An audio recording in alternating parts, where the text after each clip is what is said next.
তো কোরবানি জিনিসটা যে আল্লাহ রাব্বুল আলামিন শুধু একটা ইবাদতই দিয়েছেন তা না। এই কোরবানির সাথে রিলেটেড হচ্ছে অনেক মানুষের জীবন জীবিকা। ধরেন একজন খামারি সে হচ্ছে প্রায় ২-৩ বছর ধরে একটা গরু লালন পালন করে, সেটার পিছনে ব্যয় করে।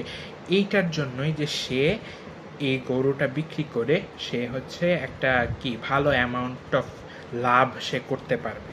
সো ইন্ডিয়ায়ও সেম, যারা হচ্ছে গরু লালন পালন করে তাদেরও একটা উদ্দেশ্য থাকে যে আমি এটার থেকে কিছু প্রফিট লাভ করব। তো আপনি যখন এই অর্থনীতির এই চেইনকে ভেঙে দিতে চাবেন, তখন দেখা যাবে যে আপনার দেশের মানুষই হচ্ছে না খেয়ে মরে যাচ্ছে। আপনার খামারিরাই আপনার বিরুদ্ধে হচ্ছে কি করতেছে, অভিযোগ দায়ের করতেছে। কেন? কারণ আপনার মাথায় তো লজিক্যালি ধরে নাই। আপনি হয়তো আবেগ দিয়ে চিন্তা করছেন যে হঠাৎ করে এটা করে দিই, কিন্তু কথা হচ্ছে এটার পিছনে যে কত মানুষের জীবিকা নির্বাহ করতেছে, যে পরবর্তী দেখা যাবে যে আপনি তাদের শাসক হয়ে আপনি তাদের গালি খাচ্ছেন। তো ব্যাপারটা হচ্ছে এরকম। তো এই জন্য মানে কোরবানির ব্যাপারটা যে শুধু আমাদের দিনের সাথে রিলেটেড তা না, এইটা একটা কি বলা যায়, ইকোনমিক্সের একটা চেইন। তো এই চেইন যখন আপনি ভেঙে দিতে চাবেন, তখন আপনার দেশই কলাপস করবে, আপনার দেশের ইকোনমিক ব্যবস্থাই কলাপস করবে।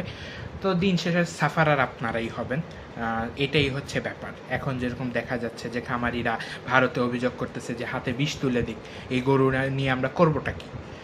কারণ তারা তো আশা করেছিল যে তারা এগুলো বেচে হচ্ছে একটা ভালো অ্যামাউন্ট অফ প্রফিট পেয়ে সেটা দিয়ে ১-২ বছর তারা চলবে।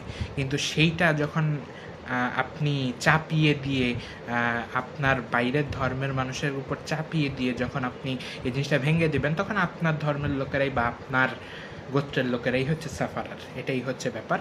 তো আল্লাহ তাআলা এইসব জিনিস আমাদেরকে বুঝার তৌফিক দান করুন, এবং যারা হচ্ছে এই সব কাজ করতেছে তাদেরকে আল্লাহ তাআলা হেদায়েত দান করুন। এটাই আর কি বলার ছিল।